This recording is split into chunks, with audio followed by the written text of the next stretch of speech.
certain people may not know this guy can fight. Mm-hmm. In your brain, do you walk around like, man, in real life, I'll whoop this whole goddamn grocery store? So you train with Tyson? Train with all the greats. Damn, I man. signed with all the big promoters.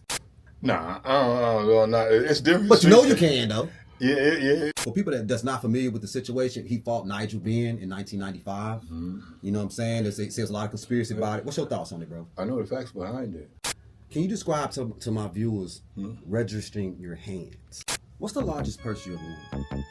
The largest 1.2. Damn. Before you go into it, we always like, oh, he a boxer, don't fuck with him, man. His hands is registered. What does that mean? And break that down. That's a myth. Everybody say that. Everybody asks me that question too. With your dealings with Don King, was everything straight? Because we have always heard foul play. Let me tell you something. Tell us who is Vernon Forrest and who was he to you and who was he to boxing? Microphone check. Yeah, man, y'all already know what time it is, man. It's your boy Mafi back up in this jump, man, with another episode of the Mafi channel. We got a very special guest in the house today. Somebody a little different from what we normally do. You know what I'm saying? We going boxing on y'all today, dog. We got Cedric Boswell in the house, man. Thanks for coming in, dog. Thanks for inviting me, man. It's a complete honor, man. Like that. Waiting there to get on the show. Been waiting for that to call. Finally got it. Appreciate it, man. Appreciate it, man. Yeah. Hey, first thing I want to acknowledge with you, man, when looking up stuff about you, I realized you born in July. You a Cancer, dog. A Cancer, that's You a right. Cancer just like me, man. Yeah, that's what's up. So before I can talk to you, I understand you, man. I get it, man. You know For what I'm sure. saying? I definitely understand it, man. Let's top it off and go to the beginning, man. You know what I'm saying? In the beginning, man, say you was born in Detroit. What was it like growing up in Detroit, 70? I was born in Memphis. Oh, you born But in we Memphis. was living in Detroit, though. And my mama went down there to visit her mother and everything. She had me early. And I was born in Memphis, but we was living in Detroit at the time. Really? Yeah. Okay, well, that's dope, man. So I got ties in both. So do you still travel back and forth to Memphis? Do you got family there? I used to be in Memphis every summer when I was growing up, but once I got grown and started moving a little bit, I very seldom go to Memphis as much. Yeah, I don't go as much as I You can used keep it real, man. I'm from Memphis. Memphis crazy as hell right now, man. It's crazy, but I love Memphis. I do too. I love Memphis, Good man. people. And I had a brother. I had an older brother. He was a firefighter in Memphis. And he died in the line of duty in Memphis, and it was a big thing. And it was, I don't know if you remember, when the white man was burning the black churches down there. And my brother was a part of that. So when my brother died, I didn't go to Memphis as much as I used to. Okay. Well, that's understandable, man, and my condolences, bro. For sure. Yeah, for sure, man. So you ended up in Detroit eventually. For sure. No, Detroit all my life. Give me the story about how you got to Detroit and what's the whole Detroit experience was like for you coming up, though. Well, it was great for me, man. I love Detroit, man. Every day was an adventure to me growing up as a little kid. I'm outside. You know, kids don't be outside. I'm outside from day up until that street lights come on, then I'm running down the street to get to the house. And they don't do that no more, by the way. Right. But going to Detroit, I would never change. People say, if you change anything, what would you change? Would you change the upbringing? I said, no, man, I wouldn't be where I am today if I did. I love Detroit, man. Detroit, it gave me everything I needed.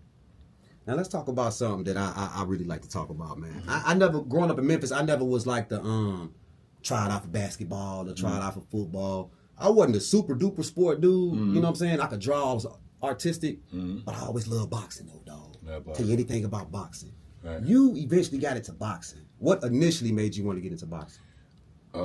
Life really initially made me get to boxing, but I'll get to that part. But my dream, my brother, he used to always have me out there playing football from 6 years old. And we grew up in the ghetto, and my thing was, in order to make it out of the ghetto, you got to be an athlete or a drug dealer. So I said, I'm going to be an athlete. I'm going to be able to, take care of my mom, take care of my family. So from 6 years old, I knew I'd never work at the plant or nothing. I'd work for nobody else and be a professional athlete in my head. So I just worked hard every day for that, every day. And so football, I played football. I made All-American. I tore my knee up. I went to college, University of Arizona. I got as far as I could from Detroit. I got offers from everywhere, like 30-some offers. So I went to University of Arizona. I played as a freshman. I tore my knee up the first year. So, I rehabbed, knew how to surgery, whatever. I tried to come back the second year, came back to Europe, tore it up again. And back then, them surgeries wasn't that good. This is back in '88. So football was over. So I went home, started getting in trouble, trying to hustle and all that shit. And I went to the military. And I was getting in trouble in the military. And this guy said, man, you need to channel that fighting to something else. He said, you be angry all the time. He said, I'm the coach of this boxing team. Why don't you come check it out. Not to cut you off, but where all this aggression coming from? Why was you so angry back then? I don't know, man. My mom and dad was together, right? They grew up, I grew up with two parents, but my dad was kind of abusive, real tough, whatever, hardcore. But, I love my dad. We was best friends growing up, getting older. But I guess I got it from him, seeing that from him all the time. And then coming from Detroit, it's aggressive in the streets all the time. You got to be aggressive to get around, right? To make it. So I don't know, it just was there. And then I guess I probably was. The more aggression came when football was over for me. So I'm hating life now. I don't know what else to do. I'm thinking, I ain't trying to be no doctor, no lawyer. That wasn't in my mindset. The school I went to, Jerome Bettis. You know who Jerome Bettis is? I know who Jerome Bettis is. Jerome Bettis, Gilbert Brown, all us played in the same high school together. We was bred to go to the NFL. And if you see them guys today, they'll tell you, I'm the one that should have made it before them. Wow. Yeah, but so I was angry.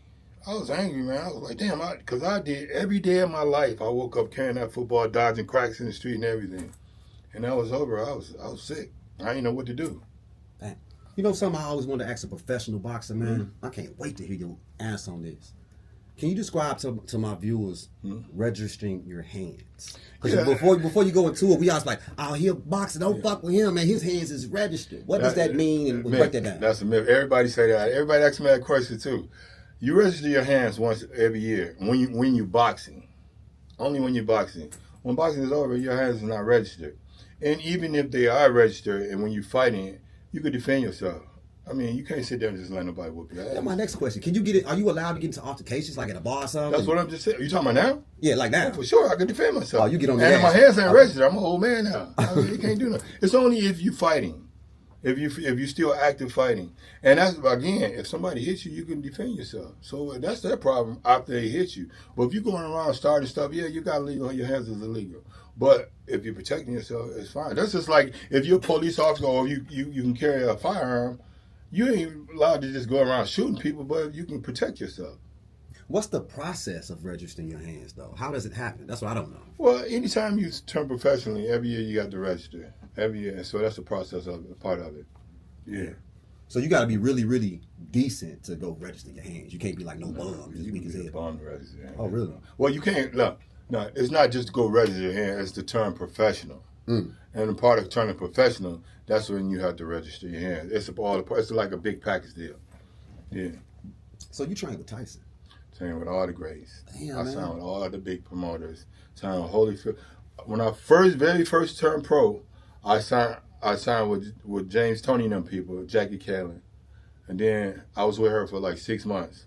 And Lennox Lewis, I used to spar with Lennox Lewis. I was amateur spar with him, getting his ass all the time. So he was like, shit, we need to sign him. So I signed with Panos Atreides. He was the third richest man in London. So I signed over in England with Lennox Lewis and them. I was with them for 4 years. Then I left them and signed with Holyfield and them. And then I left from Holyfield. I signed with the same people. Tyson, I was main event with Luduva and all them. So I always been with the top guns. That's why, I'm a lot younger than them, so I came behind them. They kind of overshadowed me a little bit, or a lot of it, but that's just how it was. But I learned a lot from those guys. So like your record was like what, 34-2 with 26 wins by knockout? That right? I was 36-2. It should have been 36-2, really with one knockout. Yeah. So I don't know. Yeah, don't show me. That's a strong record, man. You put in work. But I tore my rotator cuff up. The very first fight I lost. And by my being arrogant, they came with this big fight. We was fighting. I don't know if you remember when Holyfield fought James Toney. I do. And man, and it was a doubleheader on Showtime. And I was in the doubleheader. They fought Friday night, and I fought Saturday night in Vegas. So, but I didn't want to. I wanted that fight bad, and I was fighting Jamil McCline. I used to spar with him, beat the shit out of him, right? So I tore my rotator cuff up because I was supposed to have been fighting Klitschko. When Klitschko fought Lennox, I was trying to fight Klitschko, and Lennox was going to fight Kirk Johnson. That's a big dude. Yeah, Kirk Johnson got hurt, so Lennox had to choose me and him to fight. And me and Lennox was cool, but I know Lennox. I had his patent. I know how to fight Lennox, right? So he said, let me get this fight out the way, and then you get the winner of the fight. But they had to pay me $800,000 set aside for them to fight. So I said, cool. I set aside, I get the winner. Winner never happened. Lennox beat him, and then he never fought me. So and I tore my rotator cuff training for the Klitschko fight. So I got the surgery healed or whatever. So they said in a month line, this surgery take probably about a year to heal. So 2 months later, they was like, we got this fight for you to fight Jamil McClellan, this and that. My cocky ass was like, sure, let's take that fight, beat the shit out of one round. So I took the fight, beat the shit out of him for real. But the 4th round, I tore it up again. But I still beat him all the way up to the 10th round. He headbutted me, hit me behind the head and all that. I still was wrecking. They played me in the last round. He hit me with a good shot in the last round. But I'm holding. They never, you can't get disqualified for holding. They disqualified me. What? And the reason they did it because I was signed with Don King, and Don King had him, and I beat Don King in court. So Don King had all the judges and everything. So I was like, fuck it, I still fight this. I'll beat this motherfucker. He can have whoever he want, because in my mind, I'm going to stop him and beat the crap out of him like I did. And everybody saw it, so it wasn't a bad taste in my mouth. It was a bad taste in my mouth, but everybody saw I beat him on Showtime. Now, how you just like, you know what, shit, I'll beat his ass, whatever. I want to ask you about arrogance in boxing. Even to this day. Everybody don't know, I'm saying, certain people may not know this guy can fight. In your brain, do you walk around like, man, in real life, I'll whoop this whole goddamn grocery store? Nah, I don't know. It's different. But you know you can, though. Yeah, but it's a difference for street fighting and boxing. Boxing, you got breaks, you got timeouts, you got rules. Street fighting, it ain't no rules. Right. They you know bite what you I'm inside the cheek all the time. Because I just see some guys that's pretty tough in boxing and got their ass whooped on the streets. It's just a different style. Because what we think as the viewers, we think boxers can whoop everybody's ass. Nah. Street fights, MMA fights. Did you see when Miss Green fought? Well, he was a boxer too, but when him and Tyson got into it. Mitch Green with the eye? Yeah. But did you see the actual fight? I saw that. Mitch was good to me. Right. I thought he was nice. But he didn't really beat nobody. But yeah, he had. But he was in Tyson ass though. He was more of a street fighter, right? A street fighter. So that's what it is. Okay. It's just different. Just like if you're the baddest nigga on the street and come into the boxing gym, you're gonna be the weakest one in the gym because you don't know the rules and you can't pace yourself. I like boxing because it's the art form of only using your hands. Right. To me, that's gangster, man. Know how to use your hands. Use your hand and your legs. You better have some good legs. So did you turn professional in '94? I turned professional in '98. 98. In '98. Wow. Yeah, turned in '98. I was supposed to turn in like '93. I was a turner at the Olympics, but I tore my knee up again running up Stone Mountain. That was the third time. So that's why it took me a while to turn pro. And then nobody wanted to sign me up for turn pro. Because with a record like that? Well, no, in the amateurs. Okay, in amateurs. But I beat everybody in the amateurs. But they didn't want to sign me because they thought I had a damaged leg. So, do you remember the year Tyson went to jail? I do. So it was the Black Expo in Ohio. So Muhammad Ali, we was never getting belts in amateurs. You just got medals and trophies. So this particular year when Mike Tyson went to jail for raping that girl, they say he raped her. It's bullshit. But Muhammad Ali was giving out belts to the winners who win in that tournament. That was a big tournament every year. So all the top guys went to that tournament, because they wanted that belt from Muhammad Ali. I still got that belt to this day. Still do. So when I tournament and all the top guys that I beat everybody at that tournament. So that's when I turned pro after that tournament. And that's what people say, okay, maybe he ain't fucked up, maybe he can still fight.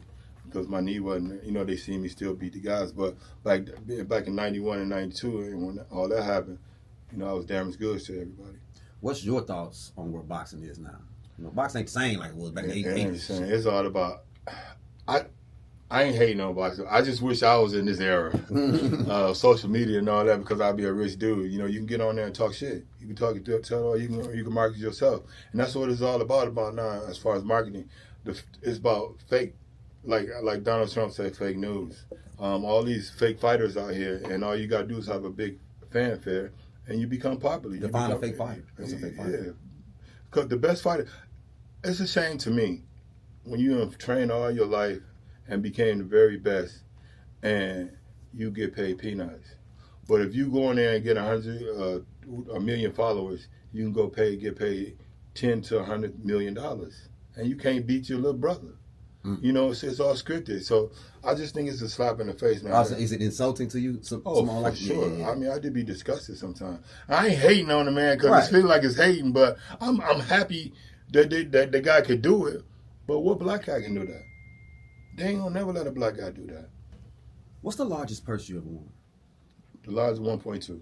Damn. Yeah. What is that like? So what you won a fight. Mm. Is it like a wire? Or is it like the next day, hey man, come to the office, dog, we got you. As soon as I step my foot in that ring, boom, that wire get sent. That's anybody. Most people. That's how that works. That's how it works.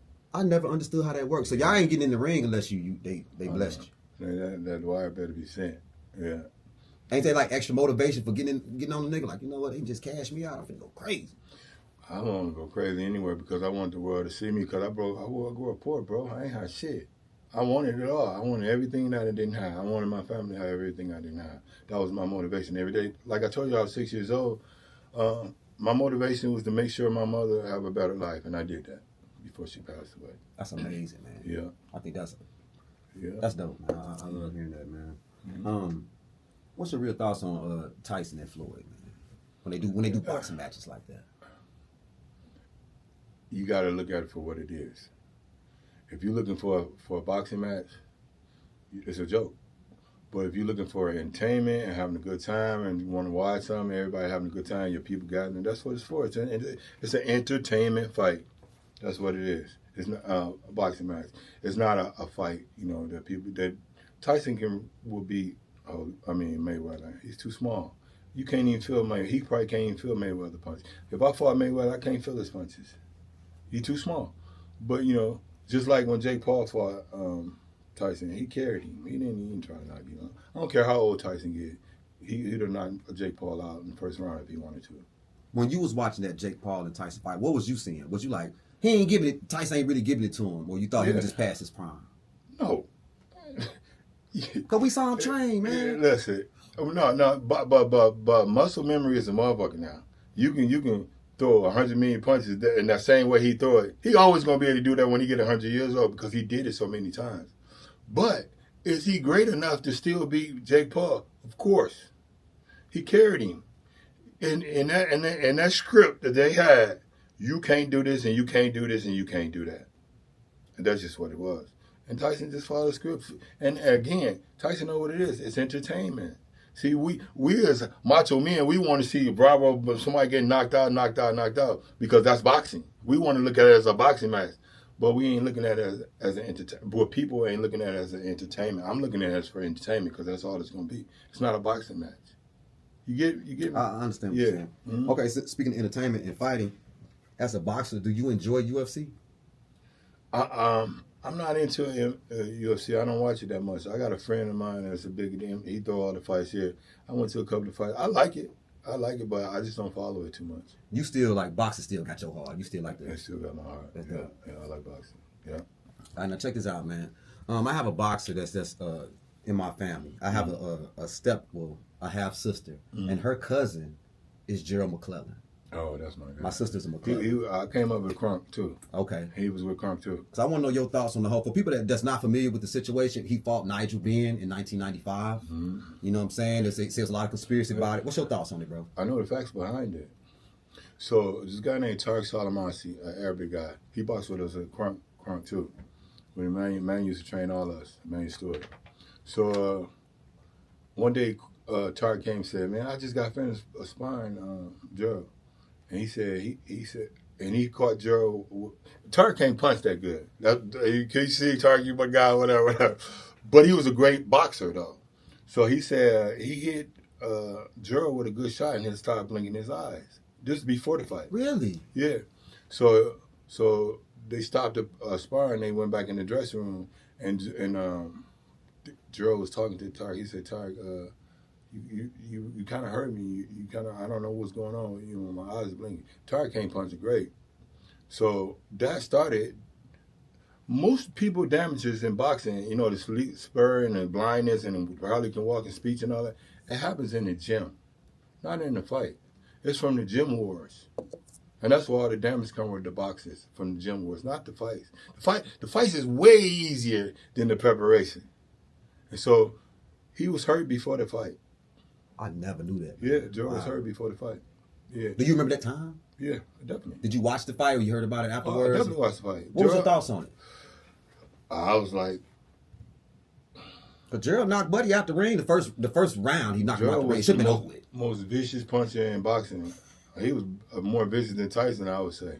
So I don't know. It just like I was at shock. I was at awe. But I'm going back to what Tark said.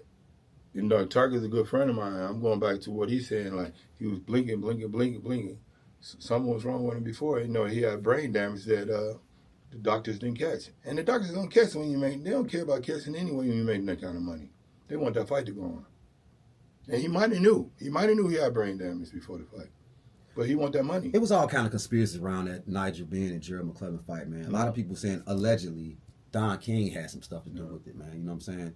With your dealings with Don King, was everything straight? Because we have always heard foul play. Let me tell you something. Don King, all the top promoters at that time, Bob Aaron, the Goosens, Lou Duva, all of them was dirty and nasty. Don King was dirty and nasty too. But they used to gang up against him. You know, social media still, but whatever social media they had back then, the black man is always the villain.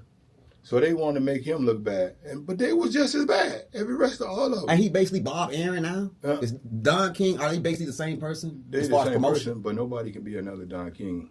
Don King was the biggest to ever do it. Bob Aaron can't even hold his jockstrap. So he was the first black guy to make a man make $1 million, Don King. Yeah. So, so for me, I fucked up with Don King, but I didn't know about it until later. He signed with me. When I first was going to sign with Don, I came in there by myself without a lawyer. And he was like, yeah, sign this. I got this money for you, this, and that. He had $100,000 in the briefcase. And I wanted to sign that shit. I was Hold broke. on, he showed you, wait, go back. Yeah. Open up briefcases, $100,000 cash? Yeah. Damn, bro. So I ain't never seen that guy the money before at this time. I was like, shit, I want that money. But someone was like, you heard these horror stories about this guy, don't do it. And I had to grab my nuts and was like, nah, I'm gonna wait till my lawyer come back and bring me my lawyer. He said, well, that money might not be here when you get back. I'm like, damn. So I left. He flew me back with my lawyer, whatever. And that briefcase wasn't there when I came back. Really? Nah, it wasn't there, but it was a check though. He gave me the same money. So with Don King, I signed a dumbass contract with him.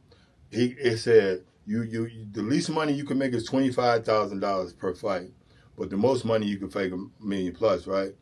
So I'm thinking every fight I have, from that 25, I get 25,000 in that first fight, then it'll go up every next fight. I had 2 or 3 fights, and that shit stayed at 25. I'm like, hold up. Fuck that. It just stayed at 25. Yeah. Like, I'm like, I'm knocking these motherfuckers out. And I know I can whoop. In my mind, I'm telling you why people I think I'm crazy because they fans. Give me Henry Akawanda or Mike or not Mike Tyson, but Holyfield. I used to be in gym Holyfield at the time. Give me them motherfuckers. I want them. I'm a young buck. You know, he was like, nah, son, just wait. Then my money makers, you'll get there. See, he was telling me the right shit, but he didn't sit me down and explain it to me. And I ain't explained to me. So what he was doing was building my record and letting people get to know me a little bit. But he didn't want to pay me. But if he would have said, look, I'm gonna sit you down, I'm gonna give you this little money, I'm gonna keep the money out, I'm gonna use this other money on the backhand and market you and get your record up there, we'll do it. And then you'll fight these guys. But he never did that. In my mind, I'm thinking the best supposed to fight the best. Yeah. And that's how I grew up. I want to fight the best, I want to be the best. But that ain't really the business. I ain't think that was. I mean, that's not how it is now. The best don't fight the best. You see that? So my dumb, I'm like, fuck that. I'm doing this. I'm still street. You know, I'm from Detroit. Motherfucker, I don't want to hear that, this and this and that. When I should have listened to him. To me, Don King was the best promoter I had. Really. What's your thoughts on what's going on with Gervonta Tank Davis right now, man? Nigga damn near was on top of the world, you know what I'm saying? Then he got involved with the chicks. He's still on top of the world. It's just that he's got to figure out. I don't know if he can come back from this, though. Because they frown upon that abuse. Yeah. Mentally. They play on you. They playing on your head mentally. Then he got those 2 tough fights that they wasn't that great. These last two fights. So his mental might not be as great right now, and he might can't get it back. And he got a lot of money. In your opinion, who won that fight between him and Roach? I think Roach stopped him. He dropped down to the knee, man. Why he get the pass, dog? That's a disqualification. It should have been over with. I know it was he Man, not dropped to the knee. When he turned his back, someone was talking about someone was in his eye. Grease from his braids. When he did that and he stopped and ran up to his corner, that was disqualification. Not dropping to the knee. Oh, that's okay. Yeah, so they should have stopped the fight. So Rose beat him. Rose should have won that one. Yeah, I think Rose got in his head too. That'll never happen again. But you know, if I was him, I'd never fight him again. They say with boxing, man, they say you got to beat the champ though. You got to beat him. He did though. I mean, he did. The fight was close, right? Mm-hmm. But he dropped on a knee. That's eight count right there, right? So that's 2 points off. I mean, that's at least an 8-9 round. Right. I mean, a 10-8 round. And then the other thing, when he turned his back, talking about some grease in my eye. You can't call timeout in boxing. Timeout. Come on, man. It's a professional fight. Right. So he lost. He beat the champ. It was a close fight. And now if none of those two things didn't happen, get a fight to Devontae. But those two things happened, so Rose beat him.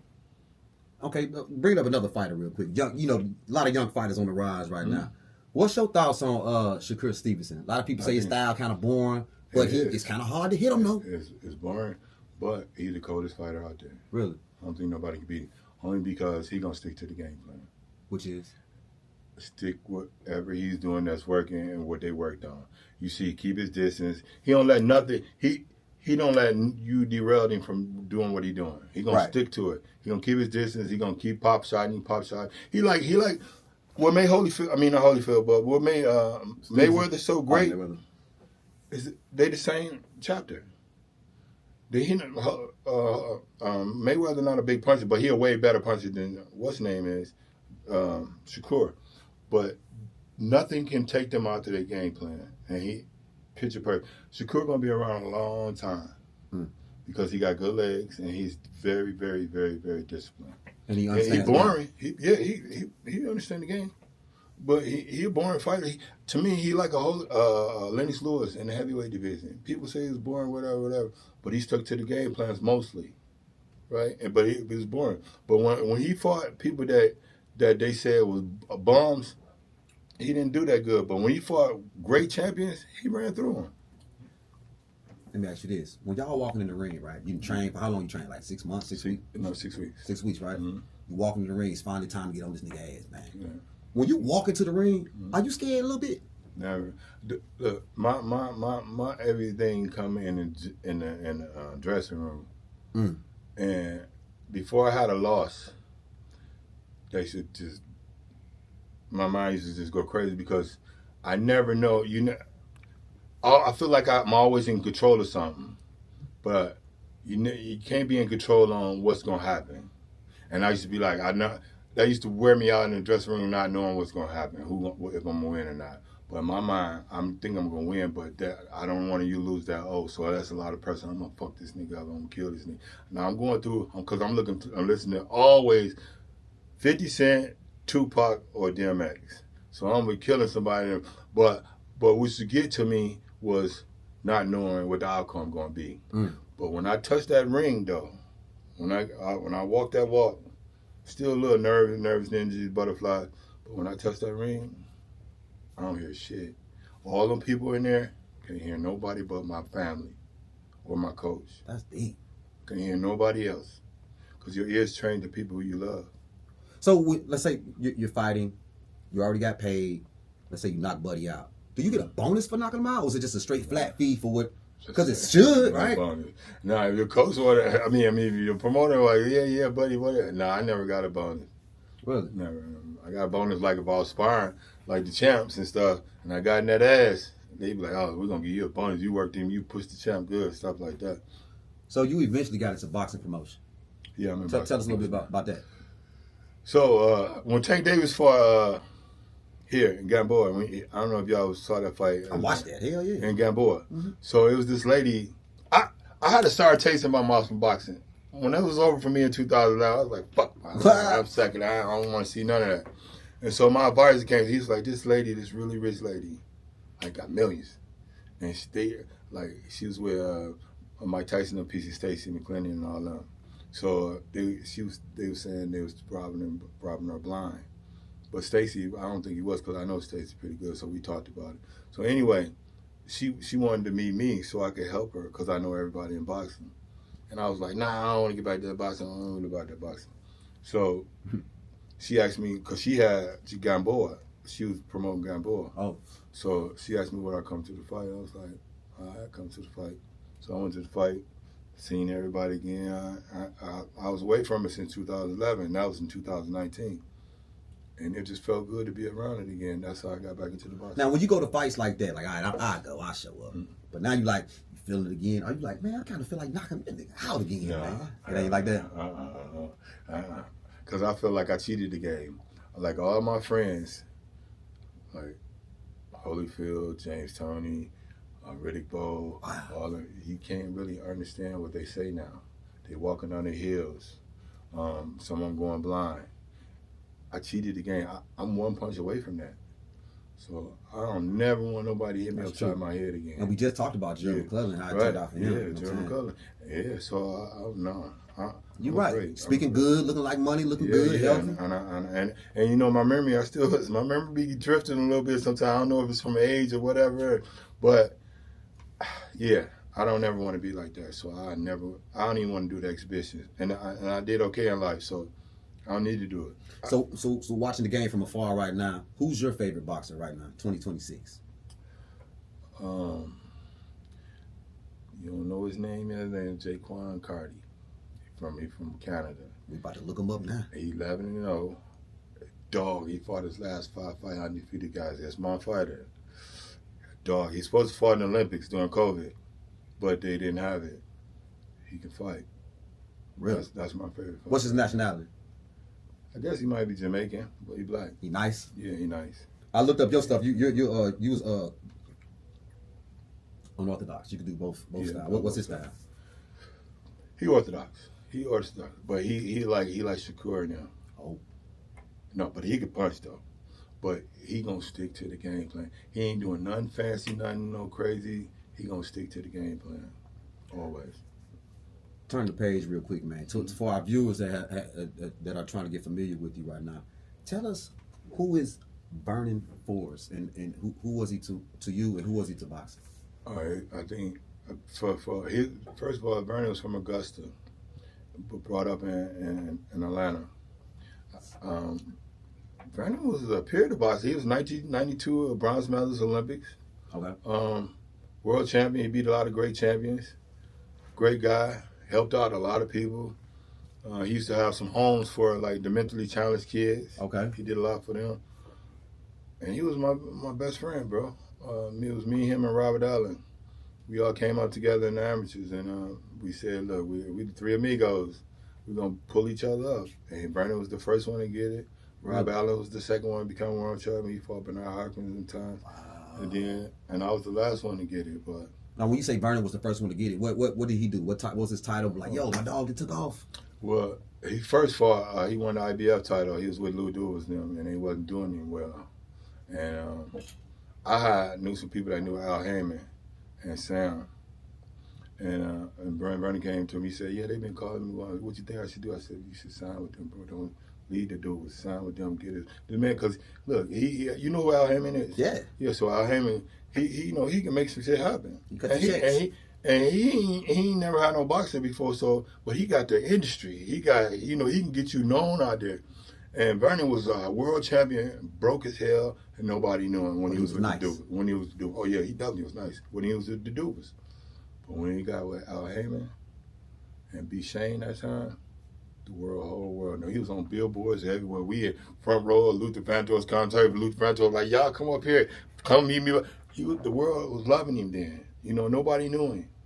But when he signed with Al Heyman changed his life. He changed Al Heyman's life too. Because then he got Floyd, then he became who he is now. Basically, Al Heyman, he added to him. He added to his life. He brought him, he connected him to the major boxing world. Is that what he brought him up like, yo, definitely. This is what we at over here now. Yeah. Okay. Yeah. And so Vernon, it was my guy, man. It hurt me real bad when he passed away in the way he passed away. And if you don't mind me asking, what ended up happening to him? So it was this little kid, right? It was this girl he was dating in Houston. And she had a little son. And his son, he didn't have a father figure. And she didn't know if he was going which way the little boy was going to go. He was kind of, you know what I'm saying? So she needed a man to be around. So she flew him down here with Vernon. And Vernon, lazy butt, needed air in his tire. I said, man, get your damn tire fixed. He wouldn't ever get his tire fixed. So he pulled up there on Peter Street over there, Mechanicsville, that gas station over there. And the little boy, he used the bathroom, and Vernon needed to get some air. So he let the boy go in the gas station, and he was pumping to get some air. And the dude ran up on him. It's like, check that watch in your ring. He had a championship ring on. And me and Vernon was talking just before, like 2 days before this happened. He said, man, I got my gun license right now. I wish a motherfucker would run up on me. Blah, blah, blah, blah. Now, Vernon not, by far not no soft guy. He a tough dude, don't get me wrong. But he not a street dude. I said, B, you shouldn't even carry that gun like that. He was like, fuck that, I'm gonna do what I wanna do. I said, because that gun me a false hope that you that guy, you know what I'm saying? And lo and behold, when the dude robbed him and got his jury, he ran across that bridge on Mechanicsville, and Vernon ran in his car and got the gun and ran behind him and tried to get him. But the guy ran into an apartment building and he lost signs of him, so Vernon walking back. But he didn't know there was some other guys with him. And the other guy ran behind Vernon and shot him like 6 times in the back. Man, that's unfortunate. I hate to hear that. Yeah. We were the only crew out here at Atlanta Police Headquarters as agents brought in 30-year-old Sharman Sinkfield. Police and the U.S. Marshal Service briefed us just a short time ago. They have charged Sharman Sinkfield with the murder of Vernon Forrest. We were the only crew out here as they brought him in, and we asked him the tough questions. Let's roll that video. Did you shoot Vernon Forrest? Did you kill him? Any comments? A little while ago, and they tell us that 31-year-old. There you can see him walking in. 30-year-old Sharman Sinkfield charged with murder and firearms charges. We're told he was already a convicted felon. Fugitive agents have been looking for him for several days, and when they finally found him today, they say he appeared to be donning a disguise. He was wearing a wig with long dreads, but they got him. They followed him on I-20. They surrounded his car. They pulled that car over, and they got him out. And tonight, he is charged with the murder of boxer Vernon Forrest. You may recall Forrest was shot after an attempted robbery at a gas station. He followed the robber, he turned around, and that's when he was shot in the back at least 8 times. Man, that's unfortunate. I hate to hear that. Yeah, that's what happened. Wow, man. Pretty sure that messed you up. Oh, boxing world, all types of stuff. Boxing world blow back. Bernie did a lot for the boxing, a lot for Atlanta too, a lot for Atlanta, and a lot for people in Atlanta. You know. Like for instance, one time I had a bad situation.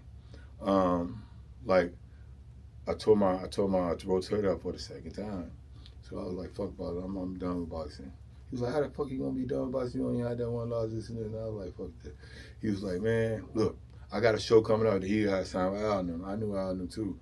And it was a show, somewhere on the East Coast at one of the casinos.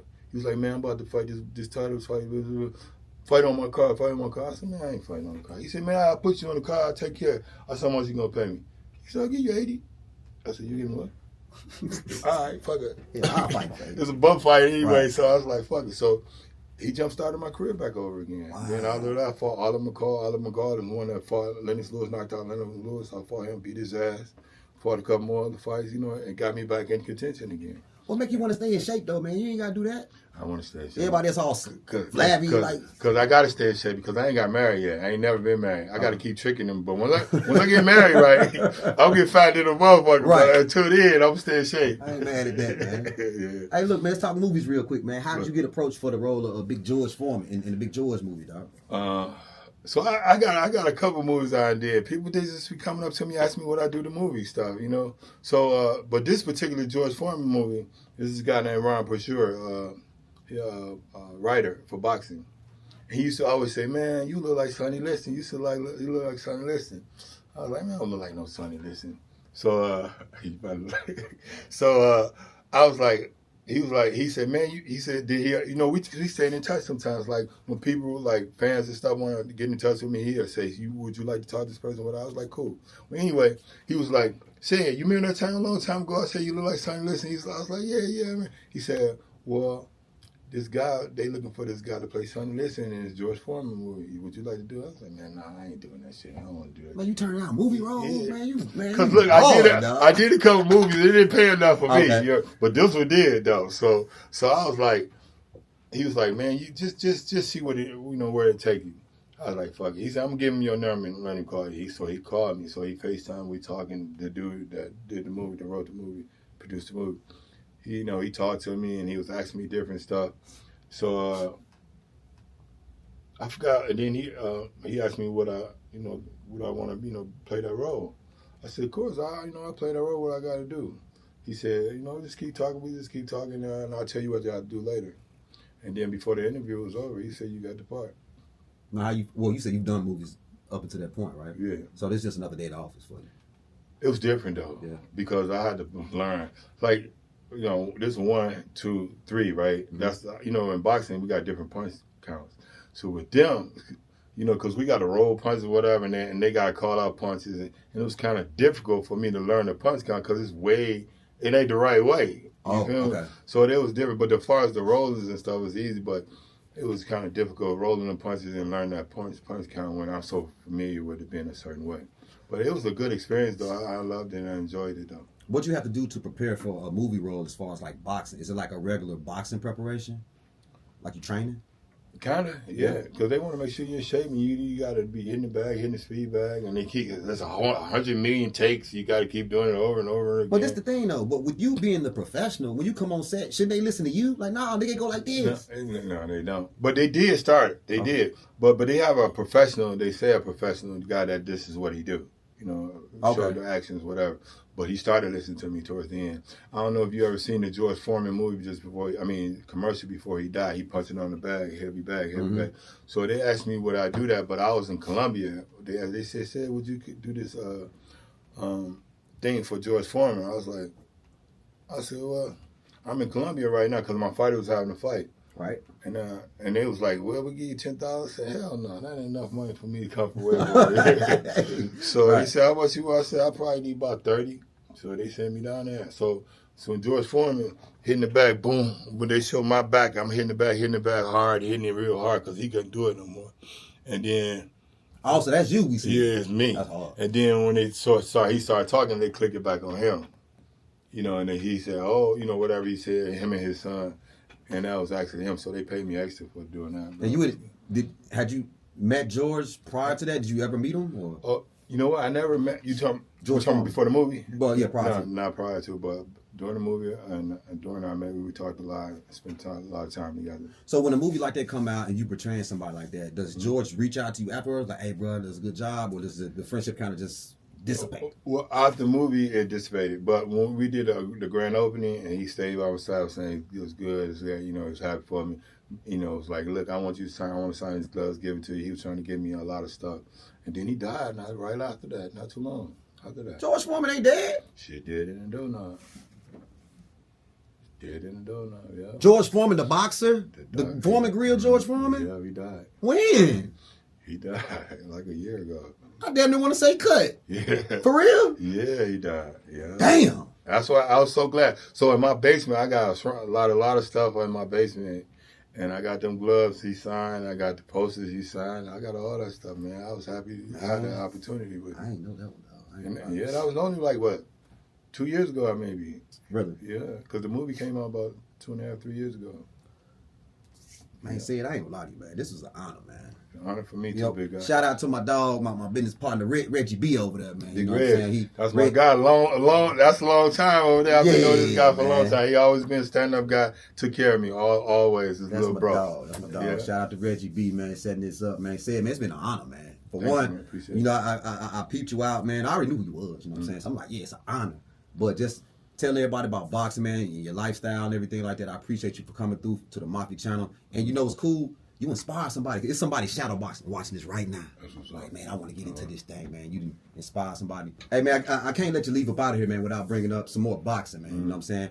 Females taking over as far as like rapping and just the game, period. Then you look over to boxing. Right. You got Clarissa Shields over there throwing hands. I'm talking about whooping the ass, dog. Right. What's your thoughts on her and her reign so far? What you think about Clarissa? I was just telling a lot of people, this is crazy. A lot of people bringing Clarissa up now. So I went to the last two her fights, this fight and the fight before. And I really wasn't really impressed. You know what I'm saying? As far as skill set? No, I don't know. Maybe it's just my dumb self being male chauvinist or whatever, I don't know. So, but this last fight, I was there when the rumble, I was there when the fighting, the brothers throwing hands, I was there breaking shit up and all that.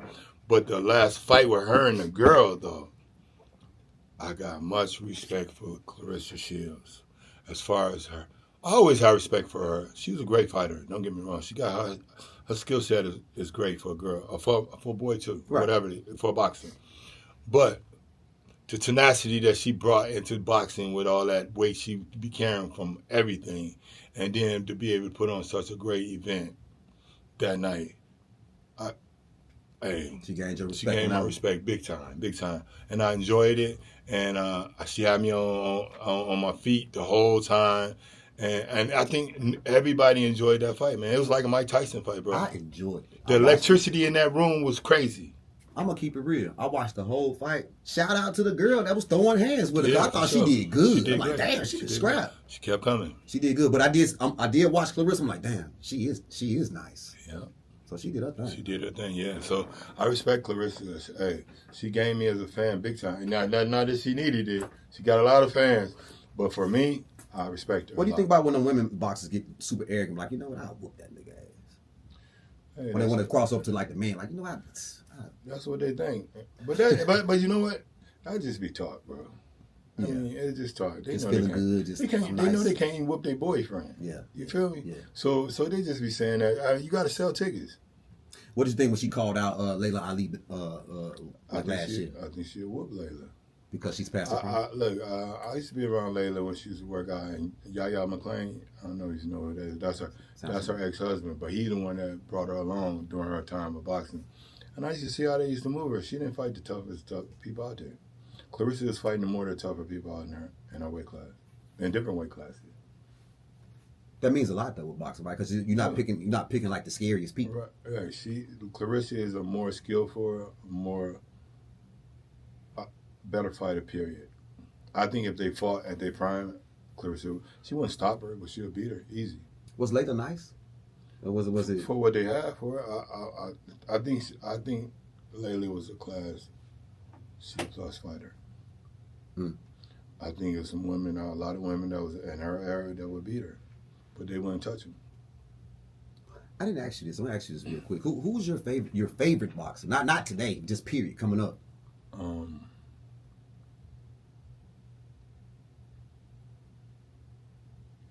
You know what?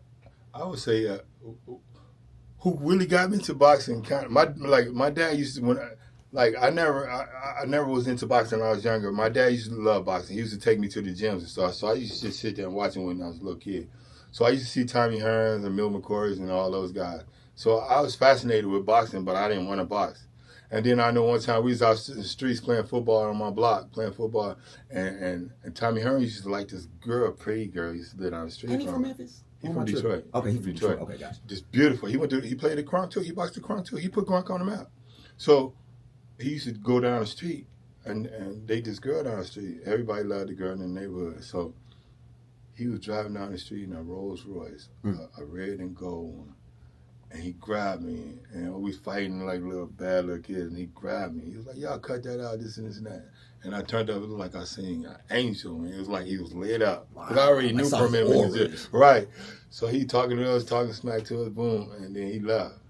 And I was like, that made me kind of like look towards boxing right there, that moment right there. But yeah, so I looked up to Tommy Hearns and Mil McCory's and stuff like that from the Gronk boxing because that's what I grew up with. Wow, and it was just, but my favorite boxer that I used to look at, and you probably wouldn't know his name. His name was Ezra Charles. Ezra Charles, no. Ezra Charles was one of the best fighters. He used to knock people back and up. He fought from light heavyweight to heavyweight. He was cold, fast hands, everything. His name was Ezra Charles. He before Sonny Liston and all that. But I used to watch a lot of his tapes. Wow, man. Yeah. So, you in Atlanta now today? I mean, in Atlanta and Vegas. And so you back and forth. So what was so special about Atlanta? You like, I'm gonna move to Atlanta.